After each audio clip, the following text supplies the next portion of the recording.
So this week, what I have for you gentlemen today is Ford. The Now, Ford Coach action.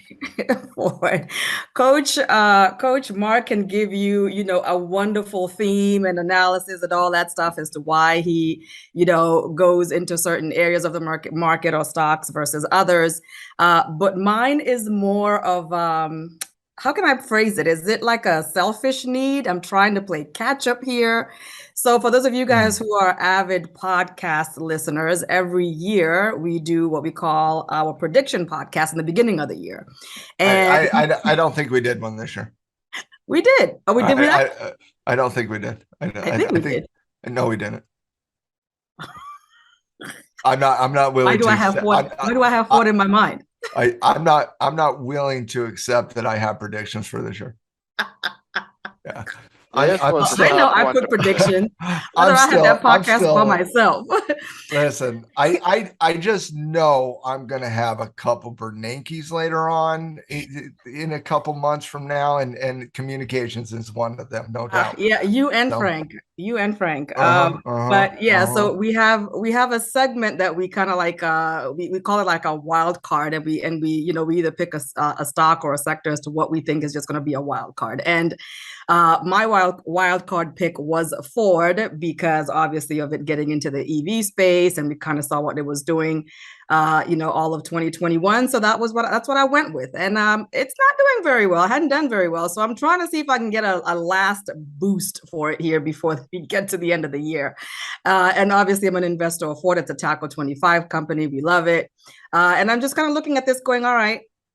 Obviously I've got a couple calls on it and I'm looking at this going, okay, is it time to cover? Should I, for anybody that's not invested in Ford or looking to start to add Ford to their portfolio, maybe, start putting on some naked puts under 11, that sort of thing. So talk to us about Ford, first of all, what you're seeing technically, and then strategy wise, what would be a good choice?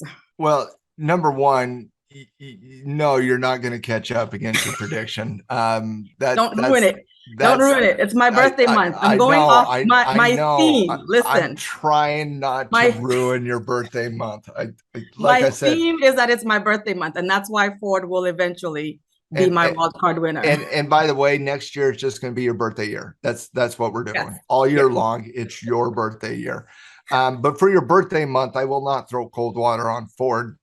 Quite frankly, I won't. It's a stock that I think is a very good, fundamentally driven stock, and I do think we have found the bottom on Ford right here on that 200 weekly, right around $11. And so, yeah, and I do agree with people that are looking to pick up Ford long term here. Whereas when you were first looked at, and I can relive that debate between Ford and GM and some of the other companies on the Tackle 25 coming into Mhm. last year. I knew Ford had a little slight high valuation going into the Tackle 25 this year. I believe the PE ratio on Ford at the time was right around 24, if memory serves me correctly, which is slightly higher for Ford, but Ford was going parabolic in the fourth quarter of last year. It kind of Mhm. threw that PE ratio, kind of got a little bit funky there for just in the short term. As you see the market just kind of go parabolic, the PE ratio is kind of contracting in that. It's going up with the price.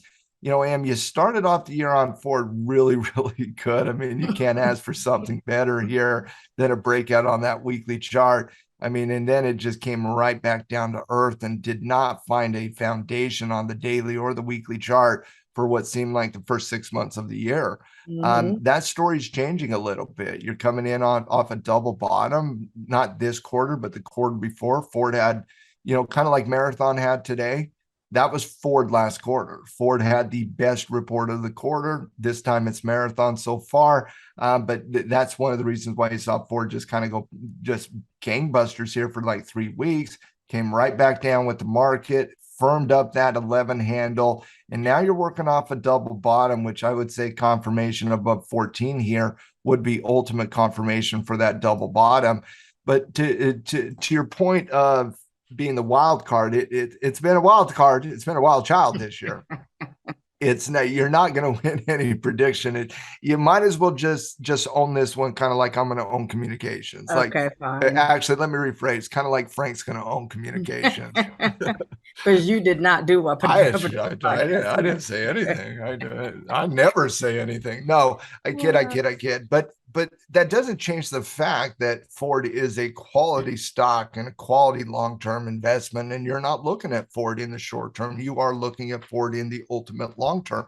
And Mhm. so I like the foundation of 11. I like let me put it like this.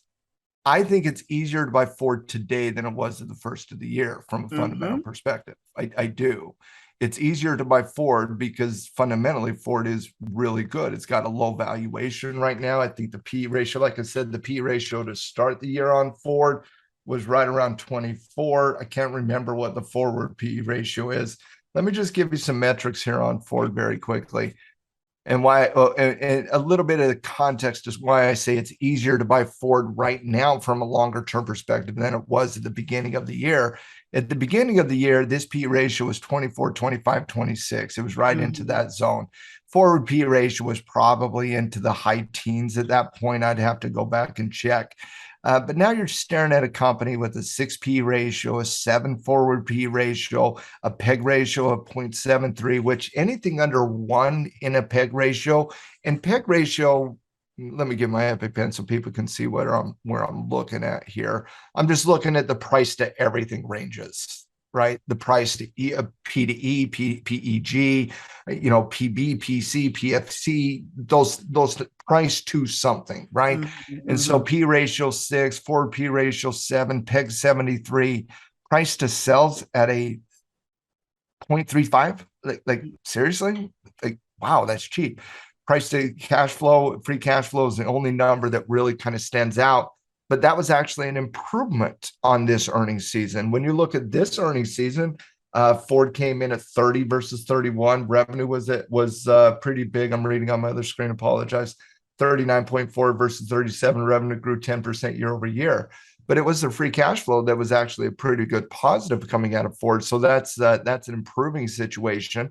And so when you look at your valuation metrics, there's really nothing bad here from a valuation perspective. You could have made the argument at the beginning of the year, which obviously I discounted because I did put it onto the Tackle 25, that Ford had a little bit of a higher valuation coming into this year, and it certainly did. It had a pretty significantly higher valuation coming into the year. But we're now not talking about Ford at 20 or 22 or $24. We're talking about Ford at $13.38. And so Mhm.